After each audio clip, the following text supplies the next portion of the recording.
Ang presidente po ng... Tambuli ng mamamayan ng Pasig. Okay. Ito po, ano po ang pangalan niyo, sir? Ako po si Noel Medina, ang kasalukuyang tagapangulo ng organisasyon. Yan, no? At ikaw rin ang itong isinusulong na ano, no? Kasama lang po ako sa committee Okay. na naghanda at nagko-coordinate. Kasama lang po ako sa preparasyon. Okay. Sir, at nandito na rin lang tayo, no? Gusto kong kunin ng pahayag mo tungkol dito sa ginanap ngayon, ano? Sige po. At syempre doon sa Tambuli, no? Number 1 ito, tapos second yun sa Tambuli. Go. Sige po. Pagsasamahin ko na po. Opo. Una, ang Tambuli ay isang organisasyon ng mamamayan sa buong Pasig. Okay. At ito sa kasalukuyan ay nakaupo sa 15-member City Development Council ng Pasig. Okay. Ito po ay ang katuwang ng local na pamahalaan Okay. sa pagsasagawa ng programa, sa Okay. budgeting at saka sa implementasyon ng mga programa. Okay. Bagamat nasa maagang yugto pa lang ito ng partisipasyon, layunin po natin mapalakas pa yung pakikilahok at Opo. pakikialam ng taong bayan sa paggogobyerno. So yun po yung isa sa pangunahing layunin ng Tambuli. Kaya po tayo ngayon ay katuwang ni Mayor Vico at ng buong lokal na pamahalaan sa iba't ibang mga programa nito.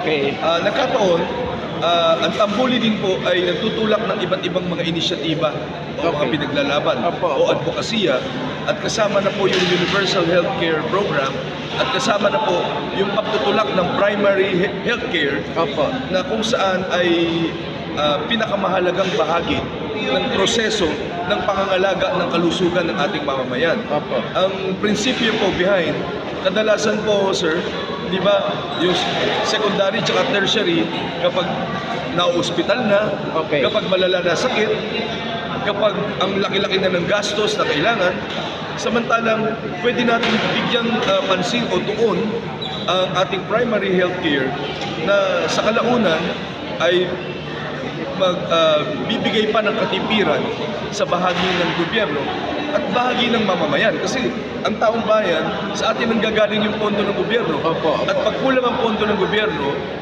ang taong bayan bumubulot sa kanya-kanyang bulsa, nagbebenta ng mga gamit, nagbebenta ng ari-arian, nangungutang para lamang mailigtas yung kanilang mga mahal sa buhay.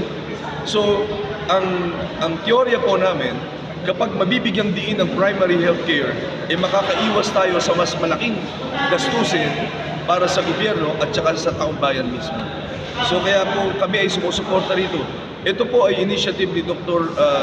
Fernando Melendres, pero nakiisa po dito ang iba't ibang organisasyon ng mamamayan, mga lokal na opisyales ng Pasig at saka mga barangay officials para po maging matagumpay ang ating advokasya.